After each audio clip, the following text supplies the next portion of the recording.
ರಾಜ್ಯದಲ್ಲಿ ಪಡಿತರ ಚೀಟಿ ಪರಿಷ್ಕರಣೆಯಿಂದ ಬಡವರಿಗೆ ಅನ್ಯಾಯ ಆಗ್ತಾ ಇದೆ ಅನ್ನೋದು ಸುಳ್ಳು ಸುದ್ದಿ. ಅದು ಬಿಜೆಪಿ ಹೇಳಿಕೊಂಡು ಬಂದಿರುವ ಸುಳ್ಳು ಅಂತ ಉಸ್ತುವಾರಿ ಸಚಿವ ದಿನೇಶ್ ಗುಂಡೂರಾವ್ ಹೇಳಿದ್ದಾರೆ. 80ರಿಂದ 90% ಜನರು ಬಿಪಿಎಲ್ ಕಾರ್ಡ್ ಹೊಂದಿದ್ದಾರೆ ಅಂದ್ರೆ ಅದು ಅವೈಜ್ಞಾನಿಕವಾಗಿ ಹಂಚಲಾಗಿದೆ ಅನ್ನೋದು ಸ್ಪಷ್ಟವಾಗಿದ್ದು ಅದನ್ನು ಸರಿಪಡಿಸುವ ಕೆಲಸ ಸರ್ಕಾರ ಮಾಡ್ತಾ ಇದೆ. ಯಾರು ಸರ್ಕಾರಿ ನೌಕರರು ಇದ್ದಾರೋ, ಯಾರು ಇನ್ಕಮ್ ಟ್ಯಾಕ್ಸ್ ಕಟ್ತಾ ಇದ್ದಾರೋ ಅಂತವರ ಬಿಪಿಎಲ್ ಕಾರ್ಡ್ ರದ್ದು ಮಾಡಲಾಗ್ತಾ ಇದೆ. ಹಾಗೆ ಮಾಡುವಾಗ ಒಂದೆರಡು ಅರ್ಹರ ಕಾರ್ಡ್ ರದ್ದಾಗಿದ್ರೂ ಅದನ್ನು ಸರಿಪಡಿಸುವ ಕೆಲಸ ಸರ್ಕಾರವೇ ಮಾಡುತ್ತೆ. ಹಾಗಂತ ಗೃಹಲಕ್ಷ್ಮಿಗೂ ಬಿಪಿಎಲ್ ಕಾರ್ಡ್ಗೂ ಯಾವುದೇ ಸಂಬಂಧ ಇಲ್ಲ.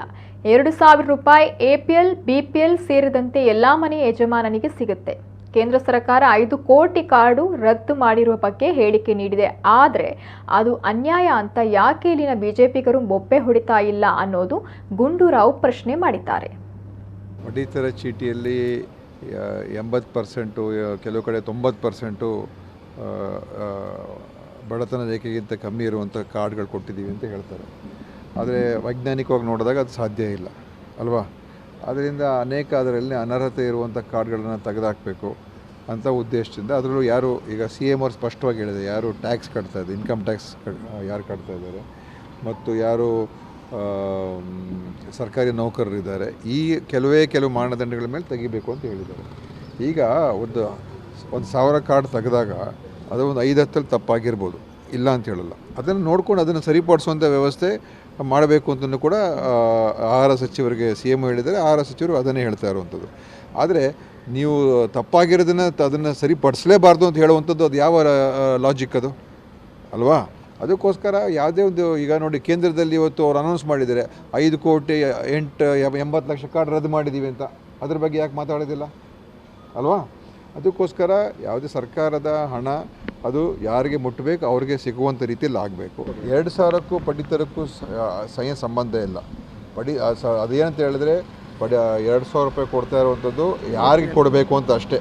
ಆ ರೇಷನ್ ಕಾರ್ಡ್ APL ಕಾರ್ಡ್ಗೂ ಕೊಡ್ತಾರೆ, BPL ಕಾರ್ಡ್ಗೂ ಕೊಡ್ತಾರೆ. ಆದರೆ ಆ ಗೃಹಿಣಿ ಒಬ್ಬರಿಗೆ, ಅವ್ನ ಕುಟುಂಬಕ್ಕೆ ಒಬ್ರಿಗೆ ಹೋಗಬೇಕು ಅಂತ ಅಷ್ಟೇ. ಇದೇ ವೇಳೆ ಇಡಿ ಇಲಾಖೆಯ ವಿರುದ್ಧ ಆಕ್ರೋಶ ವ್ಯಕ್ತಪಡಿಸಿದ ಸಚಿವ ಗುಂಡೂರಾವ್, ಇಡಿ ಸಂಸ್ಥೆ ಈಗ ಪೊಲಿಟಿಕಲ್ ಏಜೆನ್ಸಿಯಾಗಿ ಬದಲಾಗಿದ್ದು ಅದು ಬಿಜೆಪಿ ಅಂಗಸಂಸ್ಥೆ ಅಂತ ಪ್ರೂವ್ ಆಗಿದೆ. ಅದು ನಂಬಿಕೆ ಕಳೆದುಕೊಂಡ ಸಂಸ್ಥೆಯಾಗಿದ್ದು ಕೇವಲ ವಿರೋಧ ಪಕ್ಷವನ್ನು ಹೆದರಿಸಲು, ಬ್ಲ್ಯಾಕ್ ಮೇಲ್ ಮಾಡಲು, ಹಣ ಕಿತ್ತುಕೊಳ್ಳಲು ಮತ್ತು ವಿರೋಧ ಪಕ್ಷದವರು ಬಿಜೆಪಿಗೆ ಸೇರುವಂತೆ ಮಾಡಲು ಕೆಲಸ ಮಾಡ್ತಾ ಇದೆ. ಹೀಗಾಗಿ ವಿರೋಧ ಪಕ್ಷದವರಿಗೆ ಆಗಾಗ ನೋಟಿಸು ನೀಡುವುದು, ವಿಚಾರಣೆಗೆ ಕರೆಯುವುದು ಮಾಡ್ತಾ ಇದೆ ಅಂತ ಆರೋಪಿಸಿದ್ದಾರೆ.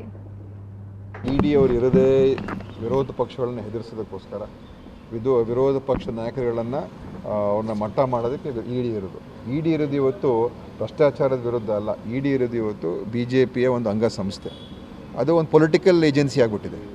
ಸೊ ಅವ್ರಿಗೆ ನಾವು ಇವತ್ತು ಯಾವುದೇ ರೀತಿಯ ಅದಕ್ಕೆ ನೈತಿಕತೆಯೂ ಉಳ್ಕೊಂಡಿಲ್ಲ ಮತ್ತು ಅದರ ಉದ್ದೇಶಗಳೇ ಇವತ್ತು ಆ ಸಂಸ್ಥೆಯನ್ನು ಇವತ್ತು ದುರ್ದೈವ ಈ ದೇಶದಲ್ಲಿ ಒಂದು ಸಂಸ್ಥೆಗೆ ಅದರ ನಂಬಿಕೆಯನ್ನು ಕೂಡ ಕಳ್ಕೊಂಡಿದೆ ಮತ್ತು ಅದರ ಒಂದು ನಡವಳಿಕೆ ಅತ್ಯಂತ ಪ್ರಜಾಪ್ರಭುತ್ವ ವಿರುದ್ಧವಾದಂಥ ನಡವಳಿಕೆ ಅದು. ಅದಕ್ಕೆ ಇಡಿ ಇದನ್ನೇ ಮಾಡೋದು. ಇಡಿಯ ಕೆಲಸನೇ ಇದು. ಇದೇ ಕೆಲಸ ಮಾಡೋದು. ಅವರು ನೋಟಿಸ್ ಕೊಡಿಸ್ತೀವಿ ಅಂತ ಹೇಳುವಂಥದ್ದು, ಹೆದರಿಸುವಂಥದ್ದು ಮತ್ತು ಎಲ್ಲೊಂದು ಕಡೆ ಅವ್ರಿಗೆ ಅಪಪ್ರಚಾರ ಮಾಡಿಸೋದು, ನಾಯಕರುಗಳ ಒಂದು ಆತ್ಮಸ್ಥೈರ್ಯವನ್ನು ಕುಗ್ಗಿಸುವಂಥದ್ದು, ವಿರೋಧ ಪಕ್ಷಗಳನ್ನು ಬ್ಲ್ಯಾಕ್ ಮೇಲ್ ಮಾಡೋದಕ್ಕೆ, ಅವರನ್ನು BJPಗೆ ಸೇರಿಸ್ಕೊಳ್ಳೋದಕ್ಕೆ, ಅವರಿಂದ ದುಡ್ಡನ್ನು ಕಿತ್ಕೊಳ್ಳೋದಕ್ಕೆ ಇಡಿ ಯೂಸ್ ಮಾಡ್ತವ್ರೆ. ರೈತರಿಗೆ ಆರ್ಥಿಕ ನೆರವು ನೀಡಲು ಸರ್ಕಾರ ಬಯಸಿದ್ರೂ ನಬಾರ್ಡ್ ನೀಡುವ ಹಣದಲ್ಲಿ 2.5 ಸಾವಿರ ಕೋಟಿಯನ್ನ ಕಡಿತ ಮಾಡಿದೆ. ಜೊತೆಗೆ GSTಯಲ್ಲೂ ಸರ್ಕಾರಕ್ಕೆ ಅನ್ಯಾಯವಾಗಿದೆ. ಬಿಜೆಪಿಯಿಂದ ಆಯ್ಕೆಯಾದ ಸಂಸದರು ಮತ್ತು ಸಚಿವರ ರಾಜ್ಯದ ಹಿತಕ್ಕಾಗಿ ಏನೂ ಮಾತನಾಡ್ತಾ ಇಲ್ಲ. ಅವರು ಬಿಜೆಪಿಯ ಗುಲಾಮರಾಗಿ ಕೆಲಸ ಮಾಡ್ತಿದ್ದಾರೆ ಅಂತ ಟೀಕಿಸಿದ್ದಾರೆ.